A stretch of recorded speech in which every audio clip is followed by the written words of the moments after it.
Now, would you try Ballerina Farms protein? I'm on the fence about this. Excuse me while I plate up for lunch. In case you missed it, quote unquote queen of sourdough, Hannah Nealman, is launching a protein powder. If you don't know Hannah and her family, I think her 8 children live a very homestead life. They are on a farm. I believe it's called Ballerina Farm because she was a professional dancer. And her content is kind of centered around traditional living, farmy type of things. And that's cool. That's your prerogative. Go for it. Would you find me milking a cow?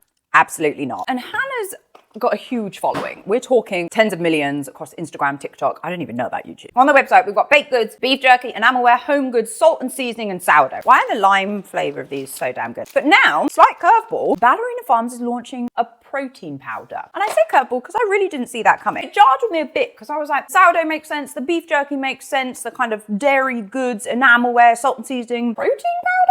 Curveball. Because protein powder is inherently processed. I'm not bitching at protein powder because please, I've got some in a jar right here. But then I started to think about it and I was like, you know what? People are multifaceted. She's built a massive following. She has access to animals, dairy, whey, things. And this product kind of leans into that. It's kind of a slightly more modern twist, I guess, because I don't think farmers were having protein powder decades ago. Farmer protein powder brings together the traditions of dairy farming with the breakthrough in modern nutrition to create a product for those who believe that meaningful connections are built around the kitchen table, sharing simple and high quality foods with those they love. God, she even names the cow. After welcoming our first milk cow, Dandy, to cherish the precious gift she gave us each time she birthed a calf, colostrum.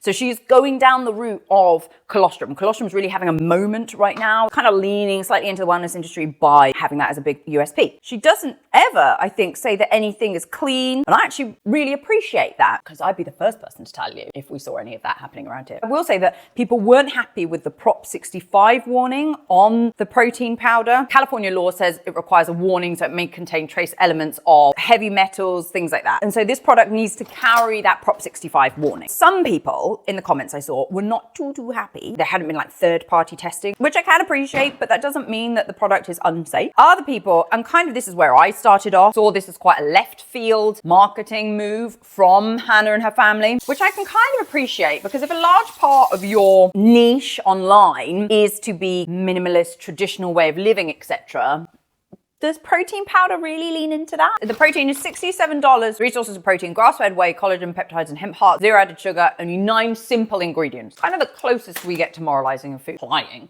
Less ingredients are better, and maybe there's some kind of unprocessedness within this. So I'm kind of on the fence with this.